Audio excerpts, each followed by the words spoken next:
Dan beberapa waktu yang lalu kita melewati salah satu tanggal yang sangat istimewa, yaitu di mana pada tanggal tersebut terjadi sebuah peristiwa yang luar biasa dalam sejarah Islam, yaitu peristiwa Al-Isra wal Mi'raj. Sebagian ulama, para mu'arrikhun, berpendapat bahwasanya Al-Isra wal Mi'raj ini terjadi pada tanggal 24 Rajab. Ada juga yang berpendapat pada tanggal 27 Rajab atau tanggal-tanggal yang lain. Intinya Al-Isra al-Mi'raj ini, ikhwah fillah arsyadakumullah, bagi kita berkaitan dengan pelaksanaannya yang harus kita bisa lakukan adalah bagaimana peristiwa ini menjadi tadhkirah, menjadi peringatan bagi kita semua. Peringatan di sini bukan bermaksud memperingati dalam definisi kita membuat acara-acara khusus dan mempunyai keyakinan-keyakinan khusus akan acara tersebut, tetapi kita kembalikan kata-kata memperingati atau peringatan, termasuk peringatan hari besar Islam, termasuk peringatan hari besar Isra Mi'raj, itu menjadikan pengulangan sejarah atau tanggal di mana terjadinya peristiwa ini menjadi tadhkirah, benar-benar menjadi peringatan bagi kita, bukan sekedar rutinitas tanpa makna atau bahkan ritualitas yang kemudian diselimuti oleh keyakinan-keyakinan tertentu, tapi yang paling penting adalah benar-benar memperingati, menjadikannya peringatan, menjadikannya tadhkirah bagi kita. Karena kalau dari sisi tanggalnya para ulama berbeda pendapat, sebagaimana tanggal kelahiran Rasulullah Shallallahu Alaihi Wasallam, sebagaimana tanggal nuzulul Quran dan lain sebagainya. Maka yang penting bukan tanggalnya, bukan ihtifal atau peringatannya harus begini harus begitu, tetapi bagaimana benar-benar kita menjadikannya sebagai peringatan. Memperingati itu adalah bagaimana mengambil tadhkirah dari peristiwa itu. Dan banyak sekali ikhwah fillah arsyadakumullah, kalau kita gali durus wa ibar dari peristiwa Isra dan Mi'raj, di antaranya yang pertama, Isra Mi'raj ini adalah tasliyah dari Allah Subhanahu wa ta'ala kepada Rasulnya, sebuah hiburan, sebuah tathbitul fuad, pengokohan, penguatan hati, di mana pada tahun yang sama Rasulullah Shallallahu Alaihi Wasallam mengalami amul huzn. Tahun itu disebut sebagai tahun kesedihan karena Rasulullah Shallallahu Alaihi Wasallam kehilangan orang-orang yang paling beliau cintai, yaitu istri beliau Khadijah binti Khuwailid. Kemudian beliau juga kehilangan paman beliau Abu Thalib, yang keduanya merupakan penyokong utama dakwah Rasulullah Shallallahu Alaihi Wasallam. Baik Khadijah sebagai istri beliau yang sejak beliau baru saja menerima wahyu, gemetaran, syok dengan apa yang dihadapinya di Jabal Nur, di Gua Hira, Khadijah lah yang menenangkan Rasulullah Shallallahu Alaihi Wasallam, mendukung dakwah Rasulullah Shallallahu Alaihi Wasallam, bukan sekedar dengan dukungan moral, emosional, tetapi juga dengan materi, dengan hartanya. Kemudian juga paman beliau Abu Thalib yang berada di garda terdepan melindungi Rasulullah Shallallahu Alaihi Wasallam, membelanya dari serangan-serangan orang kafir Quraisy. Keduanya Allah panggil duluan, dan itu menyebabkan kesedihan yang luar biasa bagi Rasulullah Shallallahu Alaihi Wasallam, ditambah dengan semakin gencarnya orang-orang kafir Quraisy menghalangi dakwah Rasulullah, semakin kuatnya penindasan dari mereka kepada al-mustad'afin, orang-orang Islam yang mereka masih dalam keadaan lemah, banyak yang disiksa dan lain sebagainya. Maka sebagai sunnatullah dan bukti cinta Allah Subhanahu wa taala, dan Allah Subhanahu wa taala tidak akan pernah membiarkan hamba-hambanya yang istiqomah dalam menjalankan syariatnya dan istiqomah dalam memperjuangkan agamanya terlantar, tersia-sia, sedih, susah, sulit sendirian. Maka terjadilah peristiwa Isra Mi'raj tersebut, sebagaimana yang Allah firmankan dalam surah Al-Isra, a'udzu billahi minasyaitonir rajim, subhanalladzi asra bi'abdihi lailan minal masjidil haram ilal masjidil aqsa alladzi barakna haulahu linuriyahu min ayatina innahu huwas samiul basir. Ma'asyiral muslimin wa zumratal mu'minin arsyadakumullah. Sekali lagi ini merupakan tasliyah dan ini sunnatullah. Allah tidak akan membiarkan hamba-hambanya yang istiqomah sendirian. Pasti Allah tolong, pasti Allah kuatkan. Dan ini adalah sunnatullah. Walan tajida li sunnatillahi tabdila, walan tajida li sunnatillahi tahwila. Gak akan ada perubahan. Itu sebuah keniscayaan, meskipun caranya berbeda-beda. Antara nabi yang satu dengan nabi yang lain, antara seorang rasul dengan ulama atau dai atau yang lain. Tapi yakinlah bahwasanya intan surullah yansurkum. Jika kalian menolong agama Allah Subhanahu wa taala, pasti Allah akan menolong kalian, menguatkan kalian, membela kalian, mengokohkan kalian. Ini sebuah sunnatullah. Ya, tinggal kita yakin atau tidak. Kemudian di antara ibrah yang penting dan kita jadikan peristiwa Isra Mi'raj ini sebagai tadkirah adalah tentang diwajibkannya sholat 5 waktu.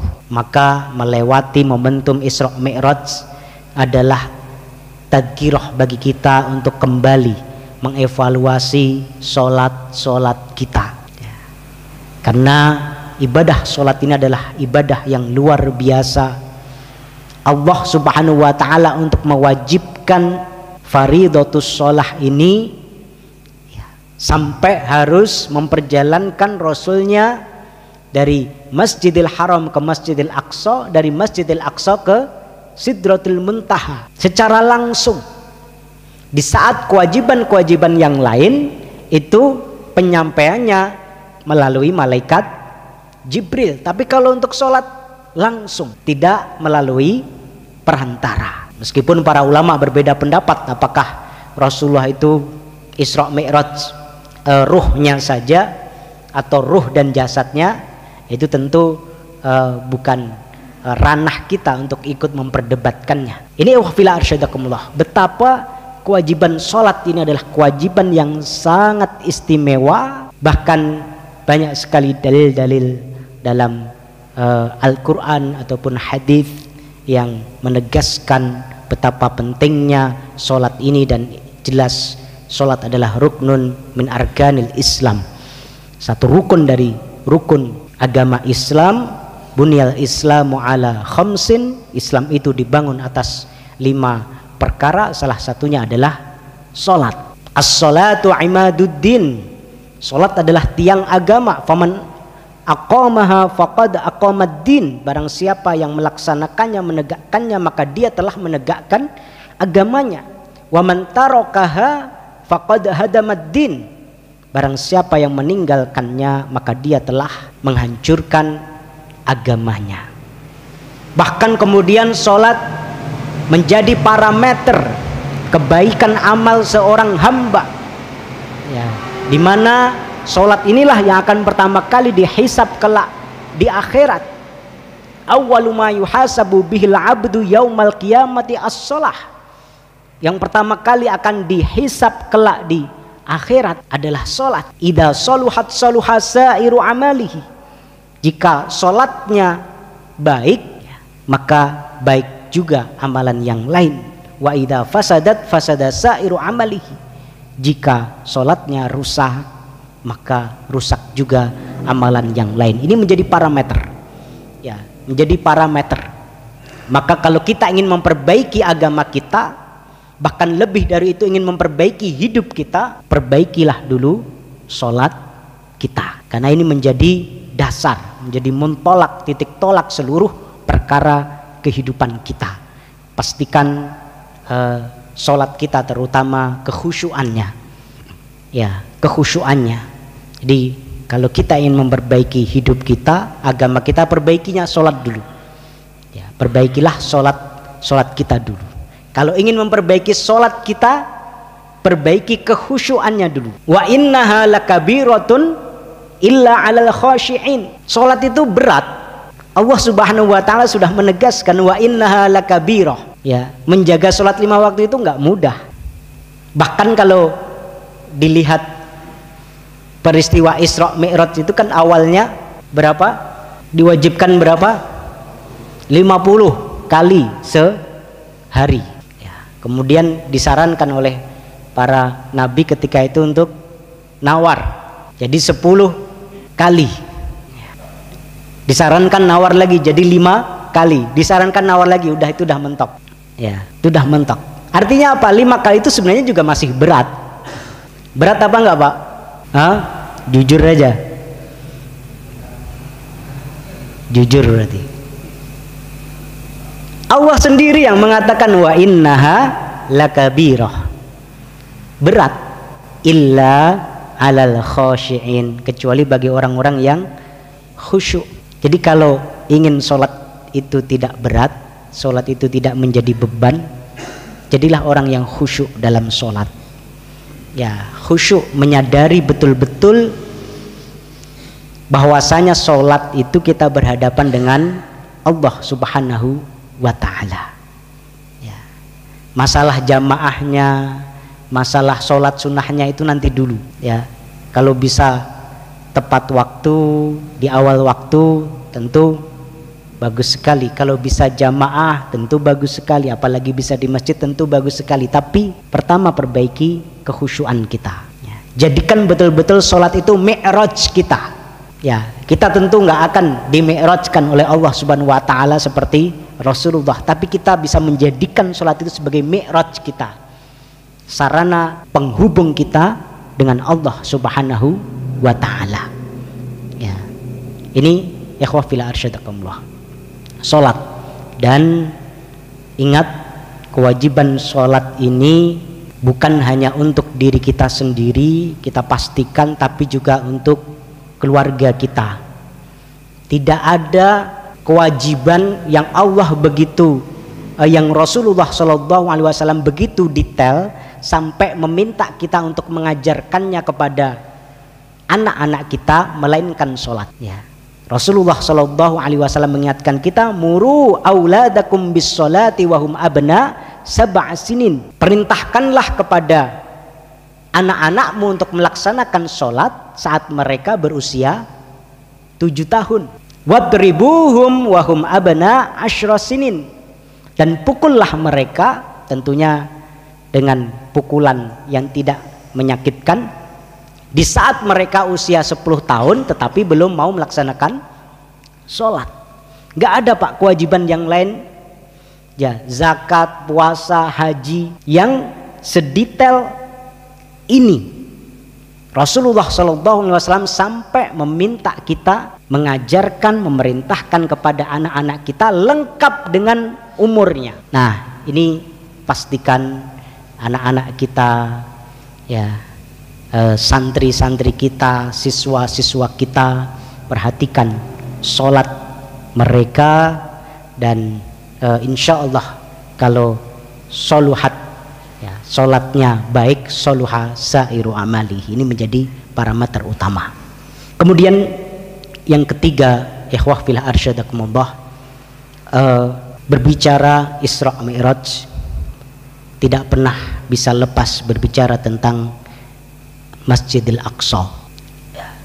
Allah Subhanahu wa taala dalam surah Al-Isra ayat yang pertama kali tadi jelas, Subhanalladzi asra bi'abdihi lailan minal masjidil haram ilal masjidil aqsa. Di antara masjid yang Allah abadikan namanya dalam Al-Quran adalah Masjidil Aqsa. Ini bukan tanpa sebab, termasuk kenapa kemudian Allah Subhanahu wa taala harus memperjalankan Rasulullah Shallallahu alaihi wasallam dari Masjidil Haram ke Masjidil Aqsa terlebih dahulu. Padahal kalau mau langsung ke Sidratul Muntaha juga bisa. Sebagian ulama mengatakan bahwasanya Masjidil Haram ke Sidratul Muntaha itu lurus ke atas. Ini kenapa mampir dulu ke Masjidil Aqsa? Tentu banyak hikmah, ya, diantaranya ada yang menyebutkan, ada riwayat menyebutkan beliau mengimami para nabi dan rasul terlebih dahulu di sana, ya, arwah mereka, dan juga riwayat-riwayat yang lain menyebutkan. Tetapi ikhwah fillah arsyadakumullah, Allah seperti ingin menanamkan dalam memori kita, benak kita, pikiran kita bahwasanya Masjidil Aqsa adalah tempat masjid yang tidak bisa terpisahkan dari sejarah umat, ya, yang harus terus-menerus menjadi perhatian kita, ya, harus terus-menerus tertanam kuat bahwasanya itu adalah masjid kaum muslimin. Apalagi Rasulullah Shallallahu alaihi wasallam bersabda, la tushaddur rihal illa ila thalathati masajid. Tidak seyogyanya kita itu melakukan sebuah perjalanan bersungguh-sungguh, ngoyo, direwangi nabung, kecuali ketiga tempat: Masjidil Haram di Makkah Al-Mukarramah, Masjidi Hada, Masjid Nabawi di Madinah Al-Munawwarah, dan Masjidil Aqsa di Palestina, yang hari ini masih dijajah oleh Zionis Israel, ya. Maka sekali lagi memperingati Isra Mi'raj adalah bagaimana Isra Mi'raj ini harus menjadi tadhkirah, peringatan bagi kita semua. Salah satunya adalah kita masih punya PR, memerdekakan Baitul Maqdis, memerdekakan Masjidil Aqsa. Dan kita yakin sepenuhnya Allah sangat bisa dan mudah sekali memerdekakan Masjidil Aqsa Palestina sekejap mata. Tapi mengapa sampai sekarang kok nggak beres-beres, nggak selesai-selesai, dan sampai akhir nanti nggak selesai, ya. Kalau kita baca nubuat akhir zaman, selesainya nanti kalau Nabi Isa turun, Imam Mahdi turun. Ini kenapa? Ini liyabluwakum ayyukum ahsanu amal. Allah ingin melihat siapa hambanya yang peduli, ya. Maka terus menerus, Pak, akan terus ada masalah.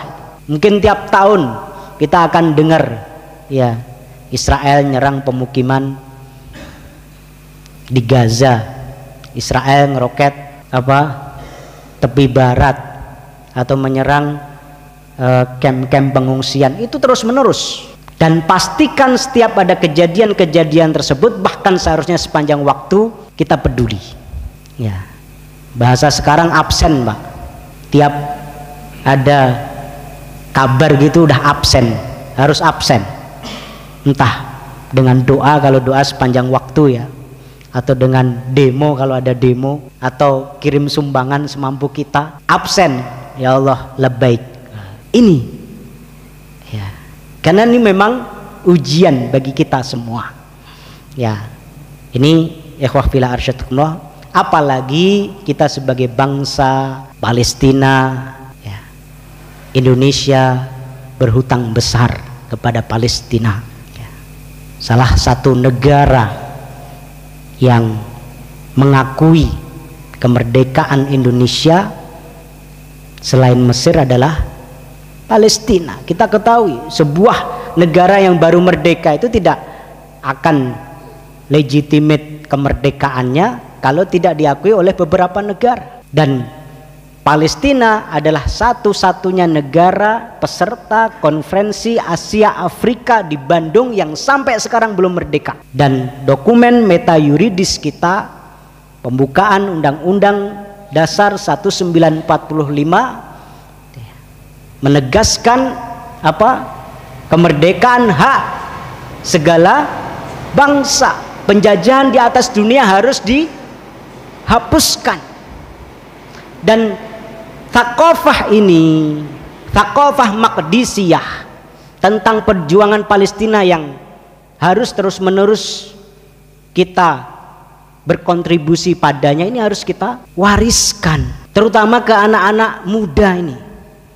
Karena sekarang mulai ada pengamat yang berani mengatakan apa, konflik Israel Palestina itu yang benar Israel ya. Bahkan saya pernah mewawancarai pegawai ustadz, calon ustadz daftar di Ibnu Abbas. Biasa kita terakhir biasanya wawancaranya sama saya.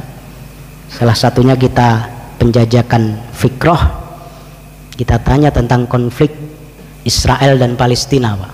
Ya, tentang masalah Palestina. Dia berpendapat yang benar Israel bukan Palestina.